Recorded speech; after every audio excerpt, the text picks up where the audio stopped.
I walked into the house after a long day at work, eager to relax, but something didn't feel right. The usual peace I hoped for was missing. As I passed by our small office, there he was, Greg, my husband, sitting at the desk, papers spread out in front of him. And not just any papers, my personal files, bank statements, and journals. The realization hit me like a punch. My heart pounded as I tried to make sense of what he was doing. What are you doing, Greg? I asked, my voice quivering with a mix of anger and disbelief. He looked up slowly, not the least bit apologetic. Just checking on things, Emma, he replied calmly, his tone patronizing. With the baby coming, I need to know everything's in order. His nonchalance stirred a deep anger within me, one I had tried to bury for too long. You have no right to go through my things, I said, trying to keep my voice steady, trying to hold onto whatever shred of respect I had left for him. Greg barely flinched. Instead, he leaned back, crossing his arms as if I were the one overreacting. Emma, your finances are our finances. If there's a problem, it's my business too. You're about to be a mother, and you're acting like I don't have a right to know. Don't we all need to be responsible here? His words were smooth, like he'd rehearsed them, but the look in his eyes was hard. He was crossing a line he didn't even seem to see. But it wasn't just about today. This was about the months I'd spent watching Greg and his mother, Susan, slowly take control of my life, invading my personal space, my decisions, and even my thoughts. That evening, I couldn't sleep. I tossed and turned, Greg snoring peacefully beside me, while my mind raced, replaying our conversation and every red flag I'd ignored. Since the moment Susan had moved in temporarily to help with the pregnancy, my life had felt like a tightrope walk. And yet, in every decision, Greg sided with her. If I wanted space, she needed to help. If I expressed a preference, I was being difficult. My wants and needs became secondary, and then, it seemed, they became invisible. The next day, I confided in my best friend, Rachel. We met at our usual coffee shop, a place where I felt like I could breathe. Rachel listened carefully, her eyes widening as I poured out everything I'd been holding back.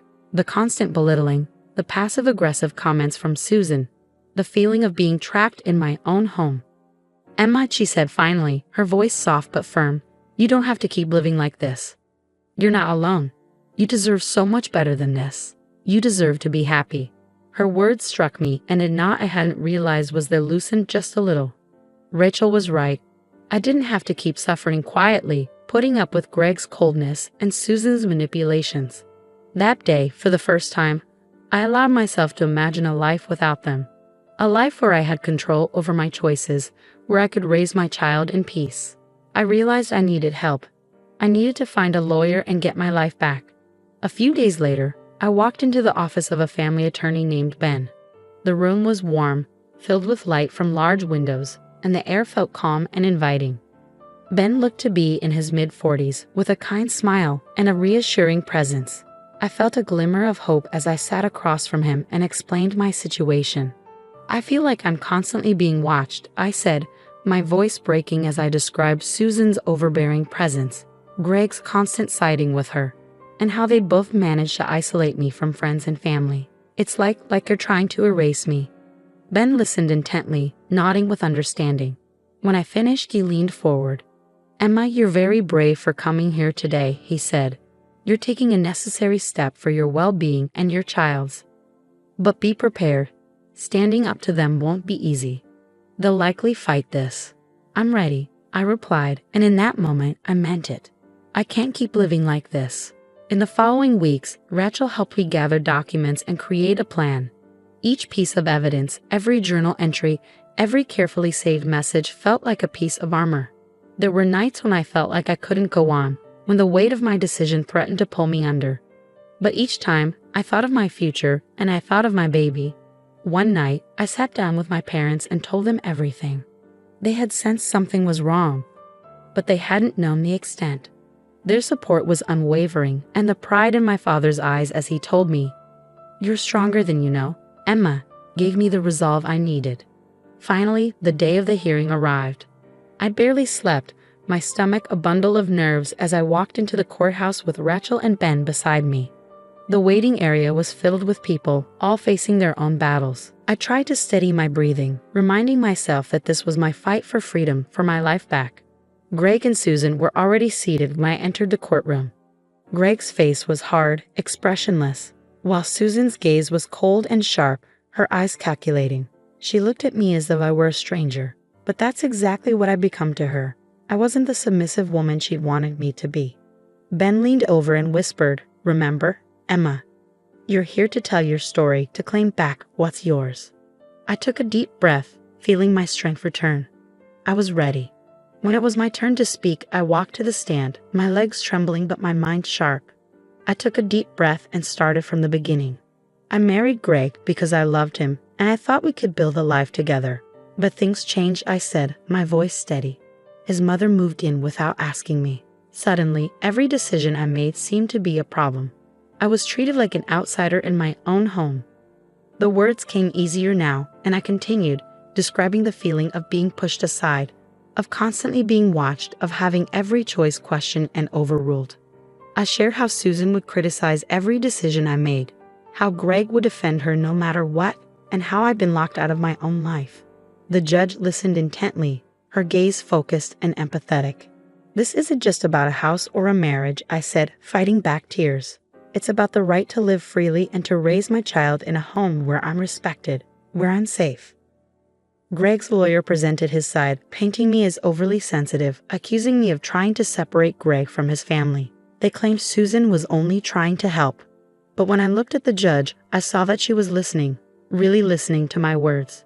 She could see through their words, and that knowledge gave me strength. That night, just as I was beginning to feel some hope, Ben called. "Emma, we need to meet," he said, his voice serious. "Greg and Susan are planning to claim you're emotionally unstable. They're trying to prove you're unfit to be a mother." I felt anger rise within me, hot and unyielding. "They're lying. I've done everything to hold this family together, and they're the ones tearing it apart." Ben nodded. "We'll gather more evidence.